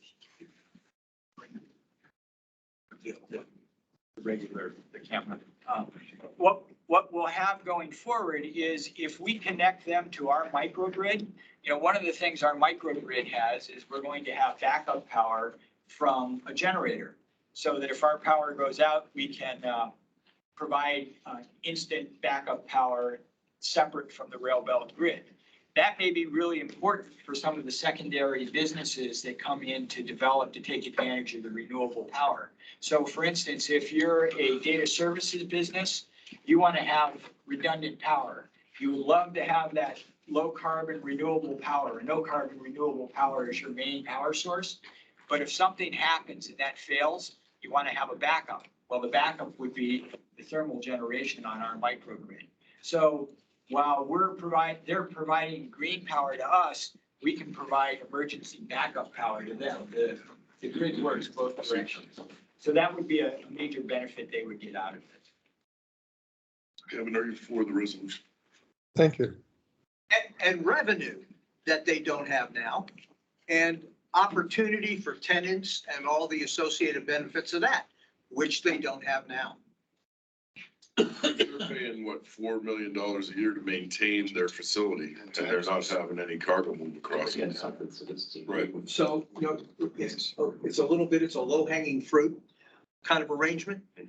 In realistically understanding how commerce works up here, as we started this out by saying, if we're going to be, if this is going to be about competing ports forever, neither of us is going to win a damn thing. But if there's other kinds of business relationship opportunities that we can generate and grow, that's a better way to start. And this is kind of a little bit of it is selfish for us, but at the end of the day, there's opportunity, and there's so much real estate over there that we don't have here. So we can't do it for ourselves, but the whole marine industry is working towards renewables. Even the AAPA is standing up a whole new department in their organization for helping ports get into the renewable energy business. And big ports around the country are starting on their own right now. So we might as well jump on that. And Alaska is going to always be an energy state. It may just not be in the form of oil and gas. Yeah, I mean, realistically, electricity is going to be the new oil. That's what the market is telling us, is that going forward, electricity is the new oil. We maybe won't consume it as electricity. If you're a ship or an airplane, you may consume it as hydrogen or as ammonia or as methanol or something else, but it was produced with green electricity. The business model that we're really pursuing here is traditionally, Alaska is really well known for the build it and they will come business model. It's like, okay, we'll get government involved, we'll come and build something, and the customers will come. And how has that worked out for a lot of Like grain silos and Valdez and or seafood processing plants in Anchorage. at Fort McKenzie? Build it and they will come is not always a successful operation. On the other hand, what is a good business model is find a need and provide for it. That's a typically successful business model, and we have identified a need, green power, and Fort McKenzie has the resources, especially in conjunction with our microgrid, to provide a lot of green power. What we've always seen is at the end of the day, the private sector is going to know where the smartest place to go is. And that's why folks have always come here when it came to looking at things from a shipping point of view. And the renewable guys are looking over there because they see the opportunity over there. And once the private sector investment is in, you have to go with your hand out to the state a whole hell of a lot less. Does that answer your question, Garrett? Well, it does, but it also raises another question. In this resolution of formation of the alliance, is Port McKenzie's commission acquiescing then to stand down on competing for capital for port dollars? We are not asking them to change their port model at all at this point. They are absolutely, within the memorandum of understanding, they can continue to pursue port business in any way, shape, or form they think is in their best interest. What my expectation is that we will start generating a fair amount of business that may become more attractive to them than chasing port business. Maybe that works, maybe it doesn't. This memorandum of understanding does not impede their ability to go after competing grant monies. It does not impede their ability to go after other cargo deals.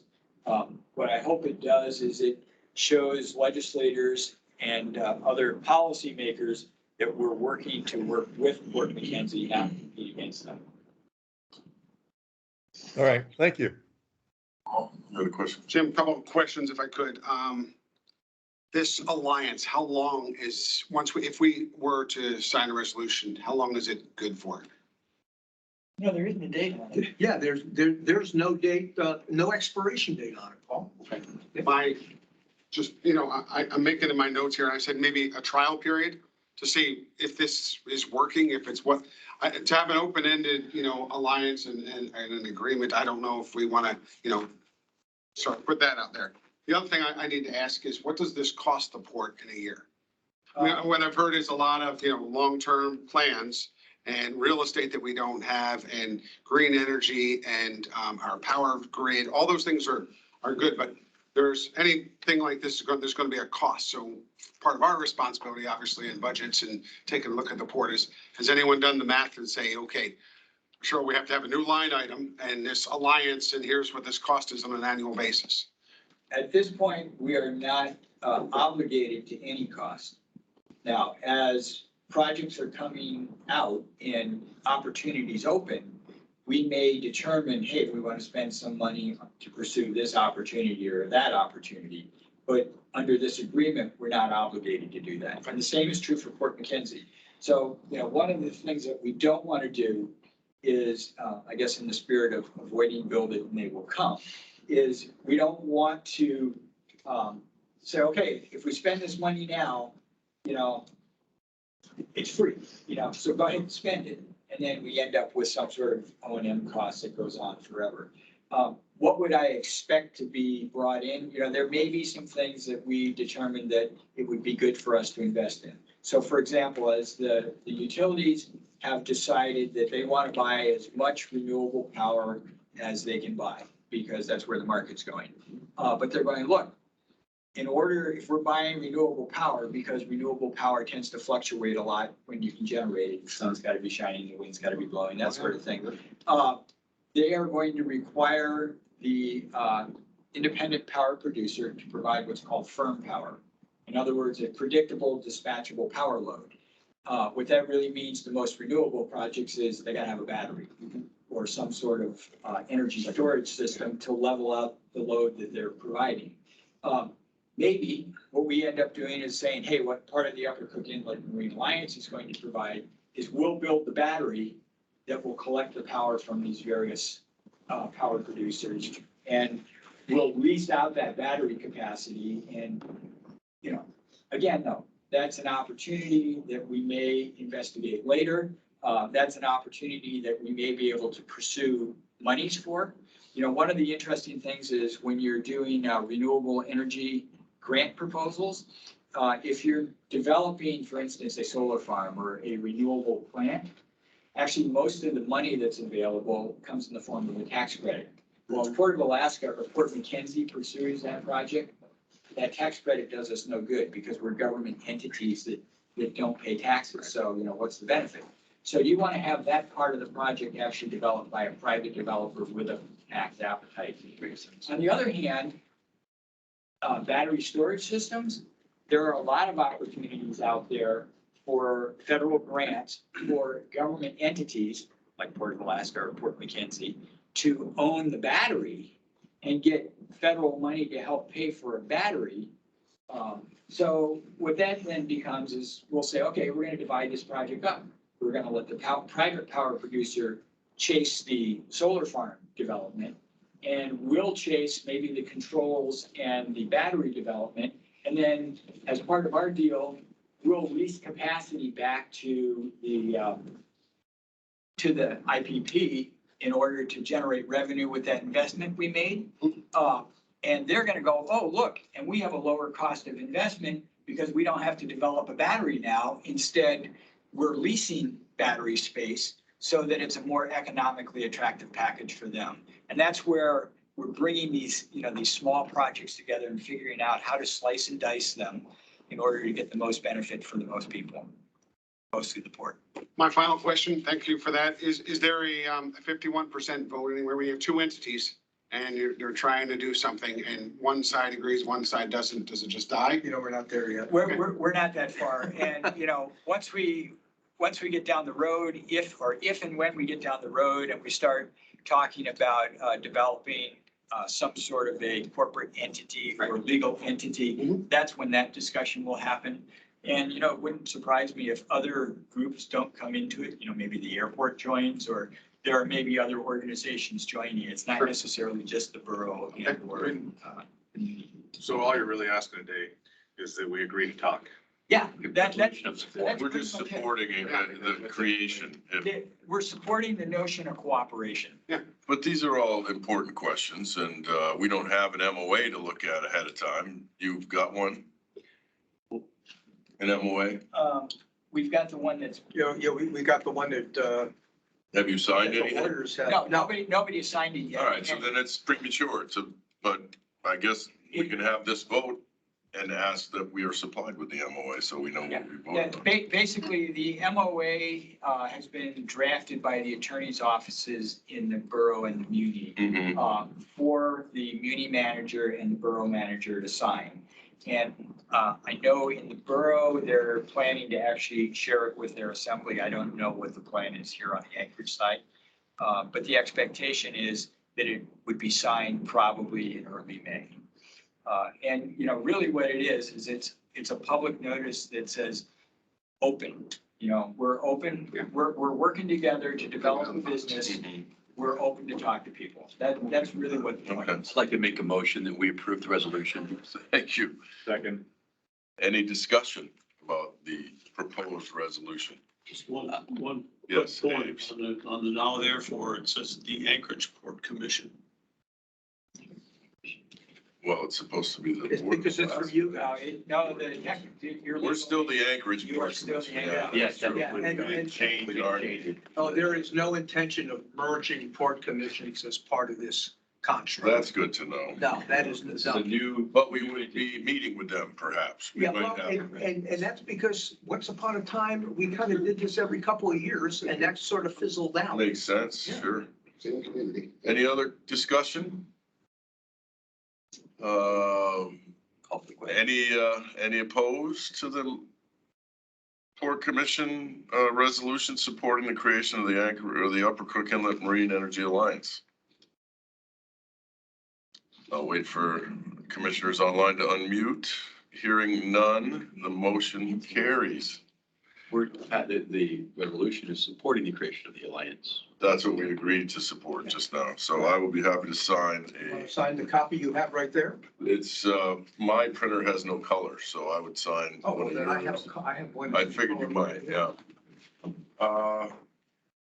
Is there anybody signed up for public comment, Diane? Do you know? Not that I am aware of. Okay. I think we've had lots of public comment anyway. Let's skip that one. The port director's closing comments. I'll mention a couple of things, but I want to touch on what we added as item 8C, which was, would you like us to try and set up a joint commission meeting between the Matsu Borough and you guys? I don't know why not, we might have to think of it as being a longer meeting than, but sure. Well, you know what? We kind of do that no agenda. The last time we did it, we all went to, what restaurant downtown to have lunch? We think of it as a shorter meeting that's more focused Yeah, Mhm. yeah. on, Good luck. And if you don't have any objection, I'll just extend the invitation for them to come here. Yeah. And we'll see where that goes. Mm. Okay? Or we can go to a neutral, you know. Yeah. Is it an adversarial role between, or is there adversarial feelings between the two of You you? know, it Really, Steve's the only one that has. yeah. Well, then maybe you should call him. Everybody's got an axe to grind with me. I don't understand it. I'm such a nice guy. I just didn't know. I'm such a nice guy, so I don't have to. Competitors to some degree, right? Let's go around the horn. Any commissioners' comments around the horn? We'll start with you. I did have sport director closing comments. Oh, you did? I thought you said it was just 8C. No. Okay. No, I did. USS Anchorage, they're gonna do public tours. We've got them down to doing it 2 of the days that they're here. But they're also going to do VIP focused tours early. So when I have the details worked out on that, I will share that with you because you all obviously will get invited to come down and visit the ship. If you're in town and would like to. Okay, so stand by for more on that. And the other thing I wanted to do is tell you where we stand on the Merit lawsuit. Okay, the magic day is April 25. That's the last day they can That's appeal. the last day that they can appeal. Yeah. So we are 5 days away from finding out whether we've got 1 more year to go or the end is nearer. Good. So that's kind of exciting. And it's been very quiet. Sometimes that's not good news, but we'll see. But April 25th is the next time we'll get some kind of substantive information that we can pass on to you all about where we stand. And with that, I am done. Okay. Paul? Do we have a date, or are we thinking about a ceremonial ribbon cutting PCT thing? I know we've discussed it, but we've been all over the, Yeah, you know. we've put that suggestion out to the mayor's office. Okay. Do you have anything you want to say before you take? No, I just gotta go. I'm sorry. Yeah, I and we're understand. waiting We're for- supposed to be 2 hours and we're over it by a minute. Sorry. Thanks. Okay, thank you. That's all I had. So you're gonna let us know. I'll let you know. Okay. Thank you. Chris? Good. Okay. Garrett, do you have any commissioners' comments? Ron, no, I don't. Thank you for a good meeting. Thank you. And everybody else wound up here. Everybody's here. Well, Kevin left. He was okay with the resolution. Aves? Any comments? Yes, as Steve mentioned, that the USS Anchorage is coming to port in June. The Navy League has been working on projects to upgrade the Sea Services Memorial down here on the small boat launch. So we're going to try to repaint the Repeat the anchor. repaint the anchor. And we're also, I have a retired Marine Corps colonel friend who is 93 years old, who had a bell that he recovered from Dutch Harbor in about the middle 50s. He was a lieutenant, he was assigned to the Kodiak Naval Air Station, was dispatched with a small group of Marines to go out to Dutch Harbor, and the Admiral called him up and says, button it up, close it up. He said, well, how are we gonna pack all this stuff? Oh, don't pack it. We're just gonna leave it because it costs more to pack it. So he took the flag and this Navy bell. And that was in, like I say, the mid-50s. He got back to Kodiak, gave the Admiral the flag, and took the bell with him and went home. So he's been the keeper of the bell since all these years. It's 60 plus or more years. I don't know. But in any event, we have the bell, we're building a bell tower for it, and have some, I'm hoping that he will be able to come. But that ceremony will be either on the 8th or the 9th of June. Out at the small boat launch. Yes. Yeah, Bob Pulowski has had his hands in this. Yes, he sent us an email. Yeah. And I had never seen $52,000 in donations raised as fast as he was able to raise $52,000 to get some of this work done. It's just amazing. And you said June, what? June 8 or 9. Yeah. Maybe we can piggyback that with the attendance of the Anchorage, Yeah. right? Same timeframe. if we're Which all is gonna be in what? town, I mean, the Anchorage is coming. 7 to 11. 7 to 11. So that same window, we can try and, And I think we're also you trying know, to from here. orchestrate a reception here Yeah, and we're gonna do a reception up on the 3rd. after the ceremony, dedication ceremony. And I'll give a shout out to Alaska Basic Industries as well, because there's going to be a couple of foundations that have to get poured out there for these things at the small boat launch, and they've donated the wherewithal to do that as well. So it's a big deal. Yeah. Yeah, it's been fun to try to put this together as fast as it has. Yeah, nobody, we don't want to kind of upstage Grandma Olga, who's out there No, already. I visited her this morning. She's doing well. She's doing well. Yes. All right. Okay. Did I miss any commissioners? I would just like to thank Jim and Steve and everybody on the port staff that worked on the idea of the Marine Alliance, because I know that subsequent to the governor identifying that money in the budget for Upper Cook Inlet ports, everybody was wondering how that would proceed for us. And we obviously, as a port, need to look for all the funding sources that we can for this cargo dock and modernization. Mr. Chairman, one more thing. This morning, I was going through my Facebook, and the Alaska landline is running that commercial that the mayor has created. Yeah. It's powerful. It's well done. It's supporting the port. He's made it his #1 project. It's on Facebook? Yeah, it was on, Alaska landline was running. Huh, I think I've seen it. Let's take a look for that. Okay. I expect it'll be on all media. Next meeting date is, Well, the good news is you got 5 Wednesdays in June. right. So, Why don't we try to do it on the 8th? In case that happens to be the day that, because the Anchorage will be here, we might have the memorial. And then we're kind of Just make it a commission day. be there anyway. Yeah. well, your call. We will certainly support that. Garrett, any issues with June 8th? We'll be in town. We'll be there. You're not gonna be surfing that day or anything? Nah, surfing's overdone. It's time to come back home. Okay. Anybody else have an issue with the 8th? I think let's do June 8th then. Okay? That's as far out as we usually go, just the next meeting, right? Yeah. Um, Now, should something come up with respect to the tariff and a cargo dock surcharge or what have you, that may, we may ask you to meet sooner. Right. If that's okay. we can have an adjunct meeting. We Yeah. can do a meeting I- in May if yeah. need be, sure. It'll have to be a public, have to be announced. Well, it'll have to be publicly noticed, yeah. I can hear Yeah, but, Eugene in the background. I know. But I Right? would just ask for your flexibility, because some of these things, we don't want to wait 2 months. They'll try to give us Get more out than sooner. a day, if you email us the night before, that might be rough, but if we have a little bit of notice, I think we can work it out. Well, I know how much you don't like getting notified. The summer schedule, Steve, you know. Oh, how I it hear you. is. Yeah, Yeah. I would entertain a motion to adjourn at this point. Motion to adjourn. Second. Any opposed? Hearing none, we are adjourned. Thank Hearing you. none. Are we gonna go toward the? Wasn't even a pause. Yes.